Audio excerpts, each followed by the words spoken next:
Yeah, man, a very pleasant good afternoon, ladies and gentlemen. Here we are once again in the streets. Today we give thanks to the Almighty, and today we celebrate the 51st anniversary of His Imperial Majesty's visit to Jamaica. Last year, ladies and gentlemen, it was a great time when we saw his grandson, Prince Ermias, taking the podium, ladies and gentlemen. We're just going to show you a few clippings of what it was last year, April 21st, 2016. We're going to hear from His Imperial Highness in a few minutes, so God let us know that he's greeting the ones that have come out. We give thanks to the turnout, and we give thanks for this majestic day. 50 years to the day when His Imperial Majesty Highness Celestial the first one of the biggest moments in my life as I touch hands with His Imperial Majesty Emperor Haile Selassie's grandson. I'm in tears right now. I'm in awe. It was a Thursday. But history must be about it. It was a Thursday, and here we are. A Thursday 2016. What a blessed occasion this is. Is this not divine destiny, brethren and sisters? Is this not divine destiny?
That was great. It felt great to me to see the unification of Rastafarian coming together from different mansions. We want to big up all mansions of Rastafari, and enough love for coming out to the Norman Mandela International Airport and greeting the grandson of His Imperial Majesty. This is 51 years later, ladies and gentlemen. Recently, ladies and gentlemen, the Prime Minister of Jamaica put aside $10 million for the Rastafarian who suffered brutally under the hands of the colonial masters, guards, police department. And he put aside $10 million for them to use whichever way they see fit. The next of kin for those who have passed on. That $10 million is there. And of course, the Rastafarian flatly rejected that $10 million, saying it's not even quite enough for the pain and the suffering that Rastafari went through. So we give thanks that the Rastafari brethren are thinking collectively, and we're glad to see Brother Miguel Lawn, their attorney, in the front and doing what must be done to preserve the rights of Rastafari. Anyway, I'm here with one of my sons, ladies and gentlemen. This is Kamar Sterling. Yes, Mr. Mr. Stone. Yeah, man. Welcome to In the Streets. As you know, Kamar is one of the youth. He's a aeronautical engineer, if that's the way I want to put it. He'll kind of classify that, but he's a very brilliant individual. And from time to time, I would sit with him, and even before I do some of my videos, I would sit and discuss certain things and get his point of view from a younger perspective. First of all, how you feel now, 51 years later? His Imperial Majesty's grandson came last year, and we celebrate 51 years since the coming of the King of all kings. How you feel? Well, it's a good look. It's a good look, and we appreciate it. to know that he came and he exposed himself to the people, let the people them get social with him, and he make some comment what we like. It was a good look. Before we go further, we just want the people to just take a look at what Prince Ermias had to say. This is what he had to say on that day, February 1st. Let us welcome him, ladies and gentlemen. Let us welcome him.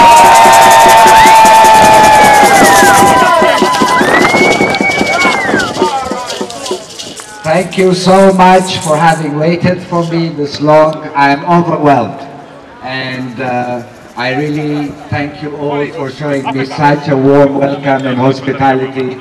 I'm looking so much forward to seeing more of you, more of Jamaica, and to commemorating this historic event as it should be. Thank you very much.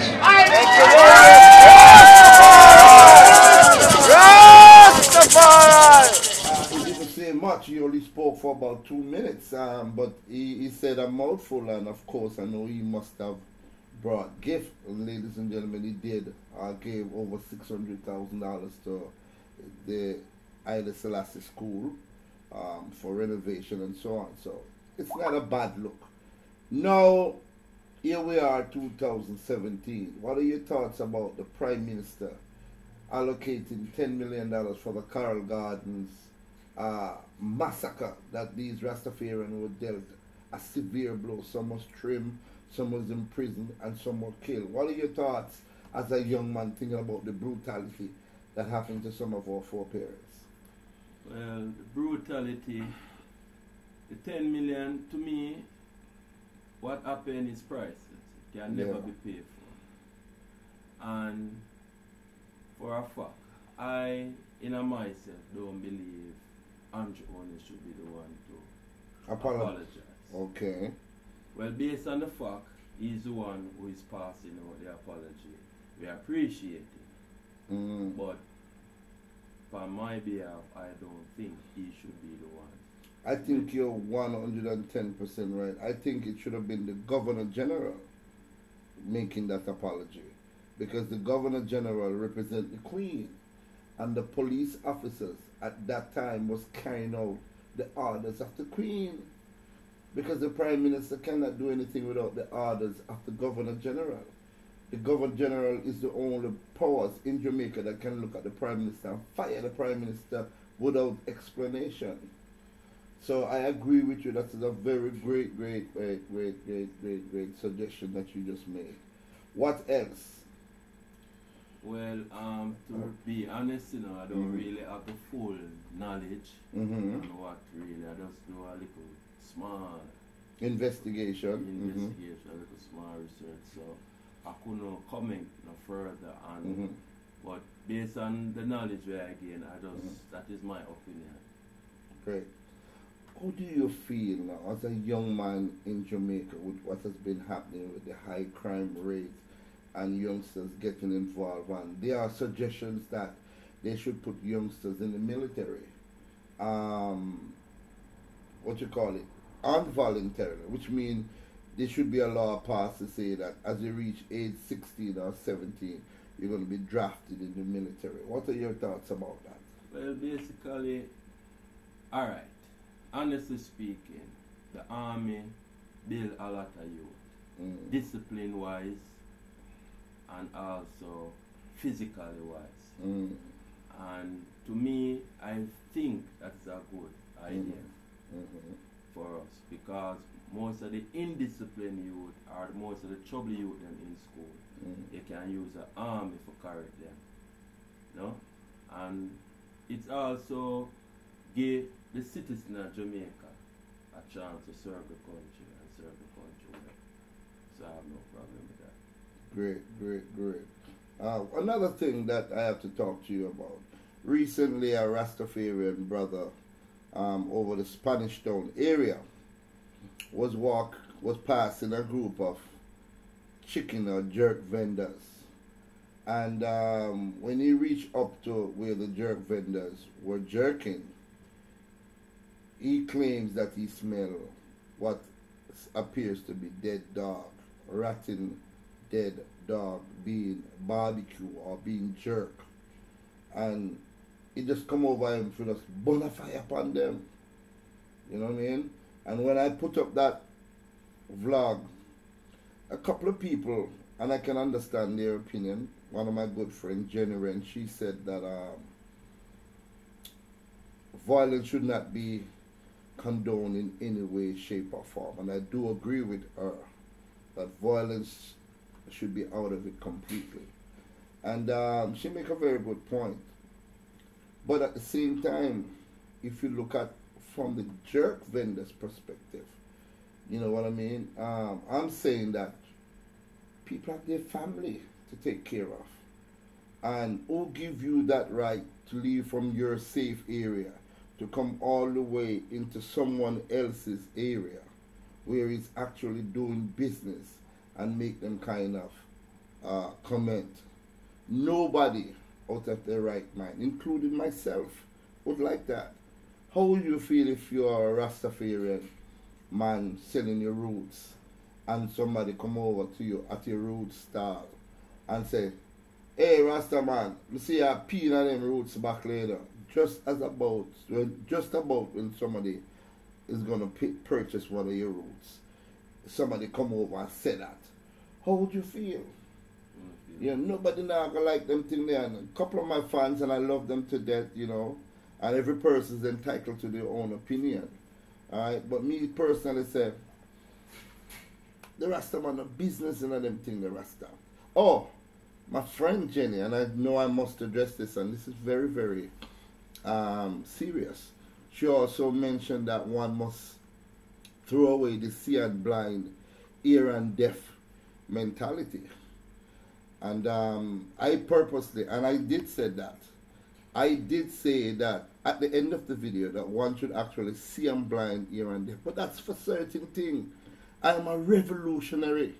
And I've done many, many, many videos speaking about child molestation, speaking about molestation of our children or women, the killing of our women, the wanton slaughtering of our women. I've done many videos licking out on that. So if I was going down the road and see that particular act going, I personally would have stepped up to the plate because I am a revolutionary. Without no apology, I've been to a lot of front line and I put my integrity on the line to know that I would serve and serve my country well. That's why I'm still here in Jamaica. I give up a life of luxury. No money can make me stay out of this country. I love this country to the depths and the core of my heart. See? So, it depends on the circumstances. I'm not telling none of my fans them out there. If this is something and put themselves in a situation where their life is going to be in danger or their family's life is going to be in danger, because you're not stupid and we're not stupid here. So there are situations where you have to see and blind, ear and deaf. There might be even a situation where if you even report it to that particular policeman, because there's some corruption going on here in the country, and you report a case to certain policemen, your life might be in danger. So the see and blind mentality, you have to learn how to use that and make that decision based on how you feel and how much danger you want to put yourself in. Me not tell nobody if you're going to do that. See? What you take on it, Bridget? Well, Stone, I'm going to be honest. Oh.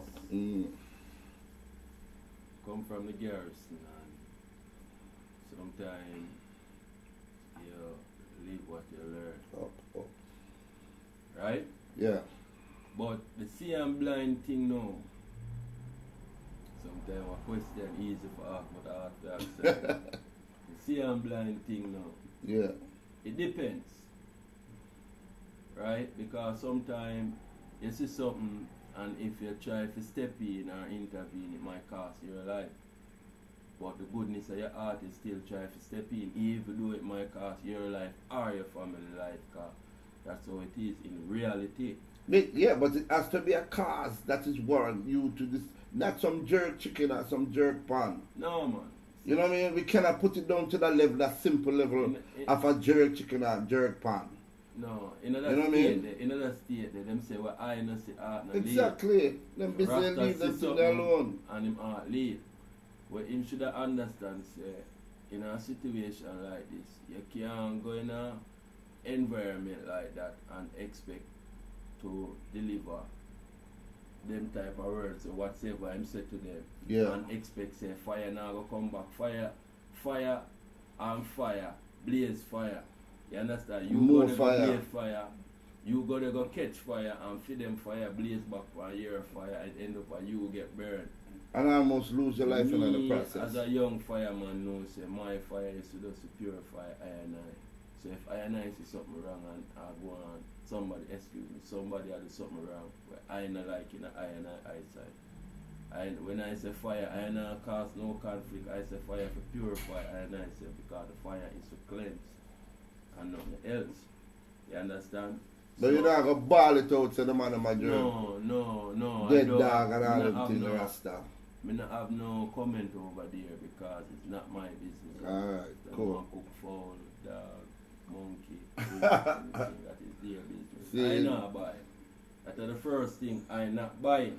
If I did a buy and I figure say the much I put on a dog for me, I have the right to talk. I have spent my money, but I not buy. And I know business boy right this so why I have to go over this so Yeah. just by smelling that smoke me I contaminating myself so. Well, ladies and gentlemen, we just had to say a few things to clear up a few things that was said via comment recently on the Rastaman and the fact that him go upon the people in ends go burn a serious fire. Big Stone condone violence in no way, shape or form. I hope it would have been dealt with differently, but it is what it is. And we'll only use this now as a lesson learned that, I mean, say it again, sometimes when no trouble, you no trouble it, brethren. If it's a situation that warrants one to lose your life, to protect one's life, it's a different situation. But because the people might do them thing, because we know you in a Rasta man a bonfire upon the man with the fake rice.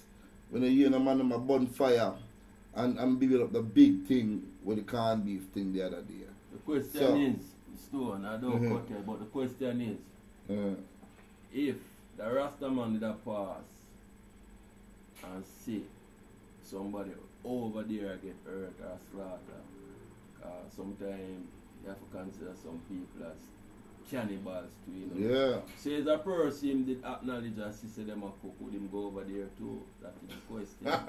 So you see, you have some people that like to follow up the meat vegetable thing and them get upset. Everybody have them own appetite. Everybody have them own dish. Everybody.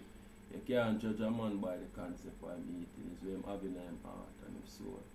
And him go over which part of vampire did. That's why him get hurt. Yeah, vampire that flying and name him up. So we can't sorry for him. We love him still, We're sorry what happened, but Yeah, we can't sorry for him because him put him sticking nose, not film business. Alright, so there you have it, ladies and gentlemen.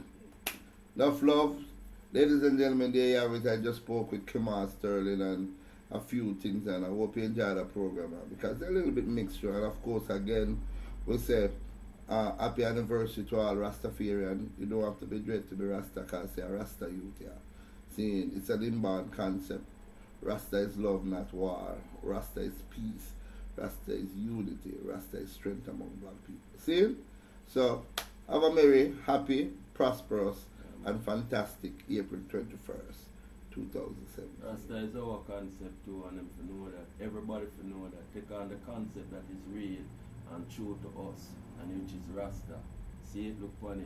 Rasta. Rasta. Bless Rasta, you. see the king there? Rasta!